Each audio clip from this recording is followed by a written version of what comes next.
नमस्कार, मराठी अपडेट गुरु या यूट्यूब चॅनलवर मी ओमकार संपूर्ण महाराष्ट्रातील लाडक्या बहिणींचं आपल्या चॅनलवरती हार्दिक स्वागत करतो। आत्ताच्या घडीला मोठी अपडेट म्हणजेच लक्षात घ्या की संपूर्ण महाराष्ट्रातील लाडक्या बहिणींना अजून तरी मार्च महिन्याच्या हप्ते वितरणाची घोषणा झाली नाही आहे, पण एक महत्त्वाची बाब की संपूर्ण महाराष्ट्रातील लाडक्या बहिणींसाठी ई-KYC साधारणतः मागील वर्षी ही ई-KYC आहे तर सप्टेंबर महिन्याच्या आसपास या काळामध्ये सुरू झाली होती आणि लाडक्या बहिणींना साधारणतः अजून तरी ज्यांची ई-KYC दुरुस्ती आहे त्यांना 30 एप्रिलपर्यंत मुदतवाढ देण्यात आलेली आहे आणि ज्यांनी ई-KYC केलेली नाही आहे अशा लाडक्या बहिणींना मात्र लाभ आहे सध्या बंद आहे। मग आता पुन्हा नव्याने ई-KYC सुरू होणार आहे ही देखील मोठी बातमी आहे, कारण का शासनाचं मागील वर्षी जे GR प्रसिद्ध करण्यात आलं होतं आपल्या स्क्रीनवरती तुम्ही हे GR पाहू शकता। तर याच्यामध्ये स्पष्ट म्हणण्यात आलेलं आहे की मागील वर्षापासून जो GR प्रसिद्ध करण्यात आला तर याच्यामध्ये संपूर्ण महाराष्ट्रातील ज्या पात्र लाडक्या बहिणी आहेत तर यांना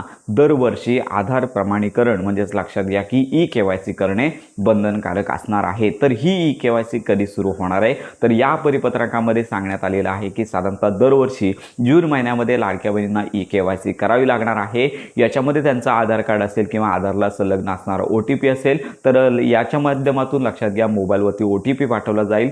जशी तुम्ही मागच्या वर्षी KYC केलीत तशाच प्रकारे न चुकता तुम्हाला ई-KYC करायची आहे आणि याच्यामध्ये ज्या लाडक्या बहिणी पात्र ठरतील त्यांनाच पुढील लाभ आहे तो कंटिन्यू राहणार आहे। साधारणतः ही नवीन ई-KYC जून महिन्यामध्ये सुरू होणार आहे आणि साधारणतः पुढील 2 महिने म्हणजे जून, जुलै आणि ऑगस्ट तर या महिन्यांपर्यंत लाडक्या बहिणींना ई-KYC करता येणार आहे। तर या परिपत्रकामध्ये स्पष्ट म्हणण्यात आलेलं आहे की KYC ची प्रक्रिया ही दरवर्षी चालूच राहणार आहे। तर ही महत्त्वाची अपडेट आहे। फक्त एकच याच्यामध्ये महत्त्वाची बातमी की ज्या लाडक्या बहिणींची KYC झालेली नाही आहे या लाडक्या बहिणींना या KYC मध्ये संधी मिळणार का हा देखील प्रश्न उपस्थित होतोय, परंतु जून महिन्यामध्ये जी ई-KYC सुरू होईल त्याचवेळी या संदर्भात अपडेट देता येणार आहे। तर ही ई-KYC कशासाठी तर ज्या लाडक्या बहिणी संपूर्ण महाराष्ट्रामध्ये मुख्यमंत्री माझी लाडकी बहीण योजनेअंतर्गत हप्ते घेत आहेत किंवा लाभ घेत आहेत तर त्यांची कागदपत्र व्हेरीफाय करण्यासाठी किंवा त्या लाडक्या बहिणी खरोखरच पात्र आहेत का किंवा निकषांमध्ये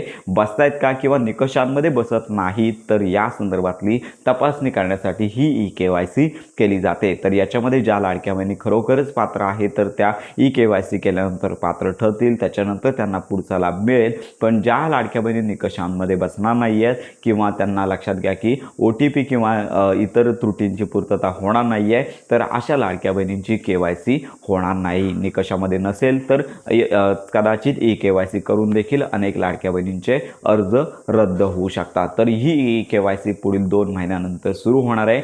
एप्रिल आणि मे हे 2च महिने राहिलेले आहेत तर या 2 महिन्यांचा लाभ आहे तो लाडक्या बहिणींना येईल आणि त्याच्यानंतर जून महिन्यामध्ये पुन्हा ही ई-KYC सुरू होणार आहे। तर या ई-KYC साठी तुम्हाला पुन्हा तुमचा आधारला रजिस्टर असणारा मोबाईल नंबर आहे का ते देखील चेक करून ठेवायचा आहे जेणेकरून तुम्हाला ई-KYC मध्ये काहीही प्रॉब्लेम होणार नाही आहे। तर या ई-KYC साठी तुमचा आधार कार्ड लागणार आहे, तुमच्या मिस्टरांचं आधार कार्ड लागणार आहे। तर अशा प्रकारची ही प्रोसेस असणार आहे। आपण देखील या संदर्भात ही माहिती देतच आहोत। तर ही ई-KYC साधारणतः जून महिन्यामध्ये सुरू होणार आहे। तर अशा प्रकारची ही महत्त्वाची माहिती सर्वांपर्यंत नक्की शेअर करा। योजनांसंदर्भात खात्रीशीर माहितीसाठी आपल्या मराठी अपडेट गुरु या यूट्यूब चॅनलच्या कनेक्टमध्ये राहा।